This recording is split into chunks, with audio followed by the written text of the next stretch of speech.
Bom dia, boa tarde ou boa noite. Essa série de gravações que eu estou fazendo, elas sobre reflexões sobre o Brasil, elas se baseiam no roteiro desta minha obra.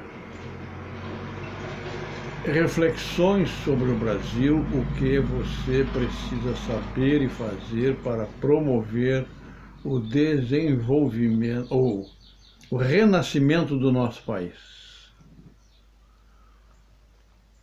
Essa obra tem um caráter cívico-educativo e pretende atingir as próximas gerações, conscientizar os pais jovens de hoje a participarem da política e não deixarem se levar como nós fomos levados. Vamos falar ainda sobre a Constituição. No vídeo anterior, eu falei que as duas vertentes que inspiraram a nossa Constituição cidadã foram o cartorialismo e o revanchismo. Mas as fontes que influenciaram e financiaram este monstrengo jurídico foram pela ordem. As corporações dos servidores públicos, que são os donos do país, o crime organizado, o narcotráfico e as religiões.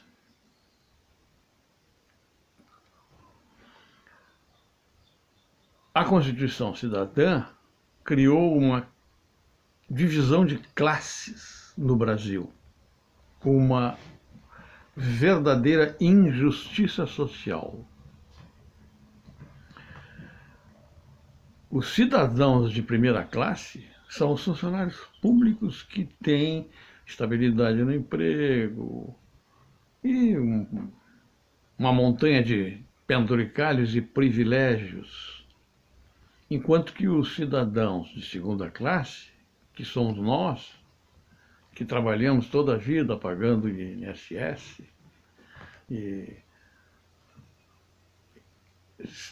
foram relegados a essa situação escravagista quase, né?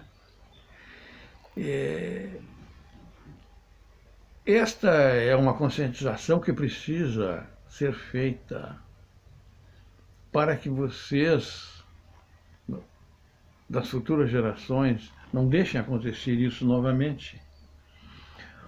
Não é possível que se crie, se construa uma Constituição Federal que seja elaborada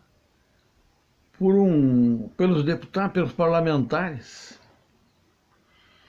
Os parlamentares são o reflexo da sociedade, é verdade. São eleitos pelo povo, em que pese o voto obrigatório distorça muito esse quadro, porque o voto obrigatório é uma privação de liberdade.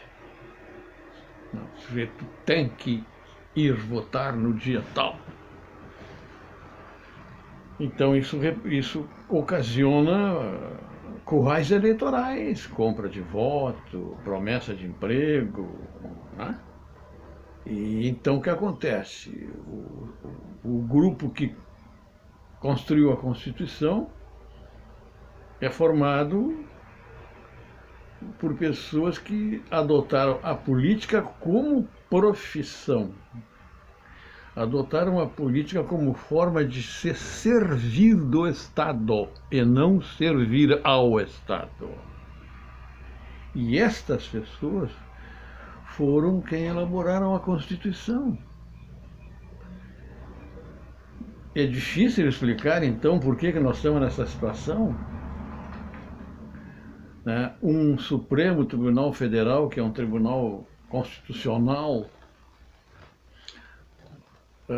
constituído por pessoas que foram politicamente indicadas, sem nenhum notório saber e ilibada conduta que deve ter um ministro supremo, só por indicação política. A maioria esmagadora dos 11 ministros não passa de um concurso para juiz hoje. Eles têm uma noção primária, né, política. O caso, por exemplo, da ministra Rosa Weber, que passou a vida inteira fazendo conciliação trabalhista, eu já falei no vídeo anterior, que terminou, quer dizer, foi ensinada a trabalhar como ministra do Tribunal Constituinte, do Tribunal Constitucional, que é o Supremo Tribunal Federal, auxiliada por um jurista conhecedor do direito constitucional, que é o ex-juiz Sérgio Moro. Então, é necessário, é fundamental que se faça uma nova Constituição, mas não pelos parlamentares, por pessoas de notório saber e de ilibada conduta que constituam, né, um grupo que vai elaborar essa Constituição, sem interesses políticos, de bancada da bala, né, bancada evangélica, e a corporação CUT, servidores públicos e tal, tudo, essa colcha de retalhos que é a Constituição da República Federativa do Brasil é produto de interesses os mais diversos, todos eles contra o verdadeiro interesse do Estado brasileiro,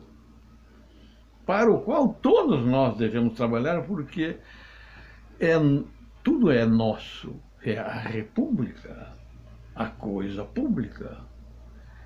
Então nós não podemos deixar que os destinos do nosso país, da nossa nação, sejam entregues a pessoas que têm os mais diversos interesses, exclusivamente para se servir do Estado, para ajeitar a sua vida.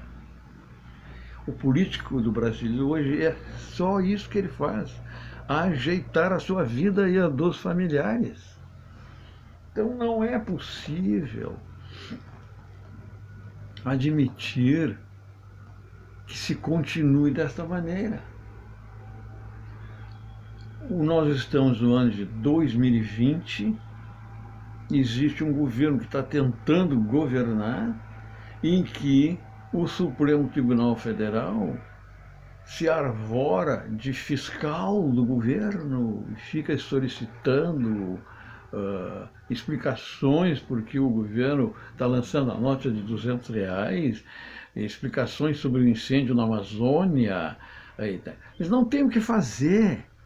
Eles ficam, né, só lá com uma vida nababesca, né, comendo lagosta e vinhos selecionados e tal, com o nosso dinheiro. E isso acontece em todos os níveis, em menor escala, mas acontece em todas as esferas, municipal, estadual e federal. Nós, cidadãos de segunda classe, brasileiros de verdade, que representamos a maioria da população e que somos obrigados a ir de 2 em 2 anos votar em alguém, obrigados. Isso não é democracia, isso não é liberdade, isso é regime de manutenção do estado de coisas, regime de manutenção dos interesses corporativos públicos. Esta é um chamamento, este é um chamamento que eu faço para que vocês reflitam, reflexões sobre o Brasil. Não dá para continuar mantendo a situação desta forma. Não há dinheiro que chegue. Vai quebrar tudo. Não vai faltar dinheiro para pagar funcionário, que já está faltando. E aí falta pagar funcionário que dão prioridade para pagar o funcionário público, então agora corta da saúde, corta da educação, corta de tudo que é lugar. Esta é a nossa missão.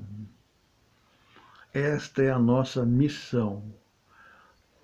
Influenciar uma nova geração que seja efetivamente republicana, que não aceite política como profissão, que aceite política como dedicação ao Estado, como tem em países desenvolvidos, na Suécia, França, etc., que os parlamentares têm um salário simbólico, eles vão lá para servir ao país. É isso que nós precisamos construir. Desculpem a minha insistência, o meu martelar, mas esta é a nossa missão. Partir para a construção de uma Constituição que seja feita por pessoas de notório saber, que seja simplificada e que não seja complicada. É o futuro dos nossos filhos, netos, que está envolvido nesta missão, nessa tarefa. Eu me despeço aqui e vou abordar no próximo vídeo alguma coisa mais atual, até para dar uma pincelada de atualidade nessas gravações, para depois seguir o roteiro da obra Reflexões sobre o Brasil. Eu agradeço muito a atenção de vocês e até a próxima.